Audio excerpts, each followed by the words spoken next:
20, 32, 20, 128. Di sini saya akan menjelaskan tentang bagaimana cara membangun lembaga pendidikan Islam bermutu.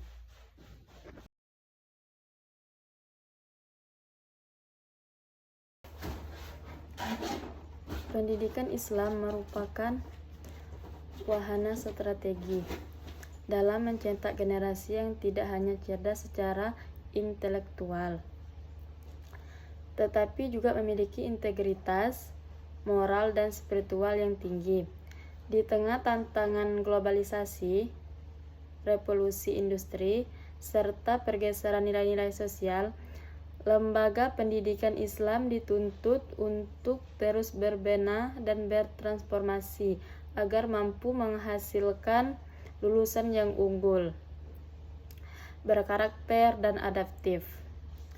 Untuk itu, membangun lembaga pendidikan Islam yang bermutu merupakan kebutuhan mendesak dalam upaya mewujudkan masyarakat madani yang melandaskan nilai-nilai Islam. Lembaga pendidikan Islam memiliki peran strategi dalam mencetak generasi yang berilmu, berakhlak mulia, dan mampu bersaing di era modern. Oleh karena itu, membangun lembaga pendidikan yang bermutu bukan sekedar tuntunan zaman, tetapi juga bagian dari amanah, dakwah, dan tanggung jawab sosial. Mutu pendidikan sangat berkaitan dengan kualitas input, proses, dan output pendidikan itu sendiri. Yang relevan dan visioner. Yang pertama, menjadikan lembaga pendidikan unggul yang menghasilkan insan berilmu, berakhlak mulia, mandiri, serta mampu bersaing di tingkat nasional dan global.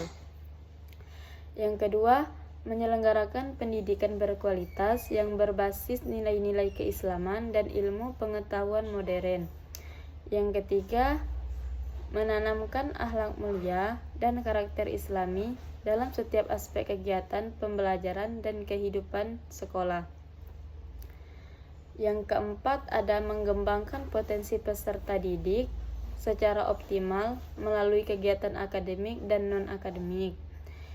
Yang terakhir, meningkatkan kompetensi tenaga pendidik dan kependidikan secara berkelanjutan melalui pelatihan dan evaluasi kerja.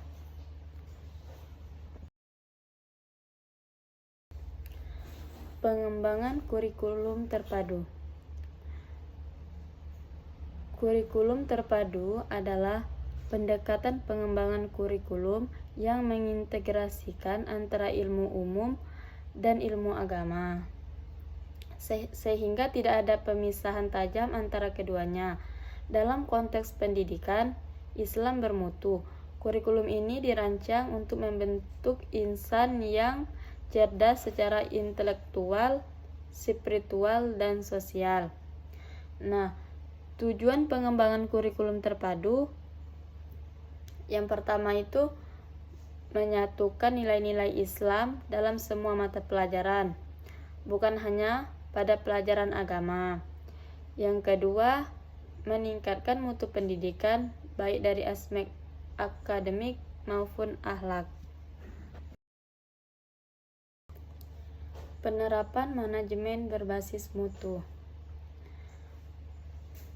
Penerapan manajemen berbasis mutu adalah pendekatan manajemen yang berfokus pada perbaikan kualitas secara terus-menerus di semua aspek lembaga pendidikan dengan melibatkan semua unsur lembaga seperti pimpinan, guru, staf, siswa, orang tua, dan masyarakat. Dalam konteks pendidikan Islam bermutu, MBM diterapkan untuk menggabungkan nilai-nilai profesionalisme modern dengan nilai-nilai Islam, seperti kejujuran, tanggung jawab, dan amanah. Selanjutnya ada tujuan penerapan manajemen mutu. Yang pertama, menjamin proses pendidikan berjalan efektif dan efisien. Yang kedua, mewujudkan lingkungan belajar yang kondusif dan islami.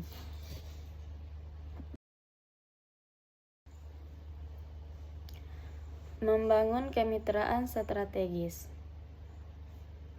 Lembaga pendidikan Islam harus terbuka dalam menjalin kerjasama dan kolaborasi. Yang pertama, dengan komite sekolah dan orang tua siswa dalam bentuk program pendidikan karakter di rumah. Yang kedua, kemitraan yang solid akan memperkuat ekosistem pendidikan dan membuka banyak peluang peningkatan mutu.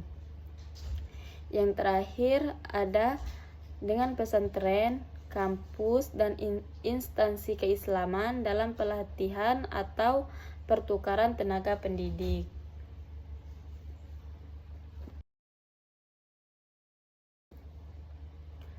Pembentukan budaya sekolah Islami. Budaya sekolah adalah cerminan nilai-nilai yang hidup di lingkungan lembaga, seperti sholat berjamaah tepat waktu. Selanjutnya membaca dan menghafal Al-Quran.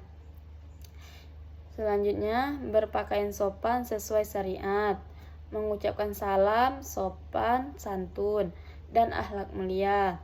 Yang terakhir, membiasakan membaca doa dalam setiap beraktivitas.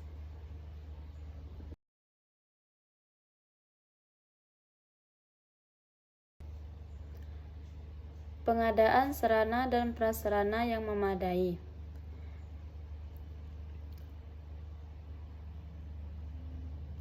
Sarana dan prasarana merupakan pendukung penting dalam proses belajar mengajar. Fasilitas fisik yang layak dan menciptakan suasana belajar yang kondusif. 1. Ruang kelas yang bersih, terang, dan nyaman.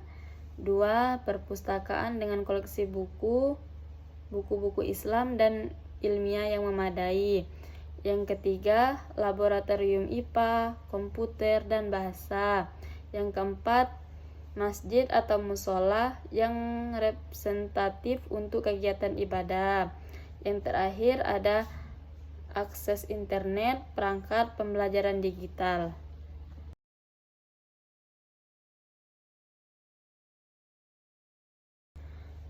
Adapun kesimpulan dari penjelasan saya yaitu lembaga pendidikan Islam yang bermutu bukanlah tugas yang mudah, tetapi sangat mungkin diwujudkan dengan niat yang lurus, strategi yang tepat, dan kerjasama semua pihak.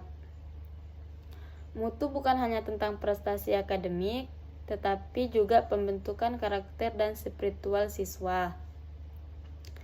Lembaga pendidikan Islam yang bermutu akan melahirkan generasi yang berilmu luas, berakhlak mulia, serta mampu membawa perubahan positif bagi umat dan bangsa.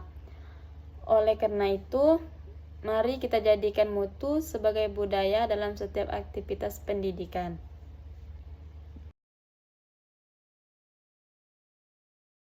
Baiklah, sekian penjelasan dari saya akhiri.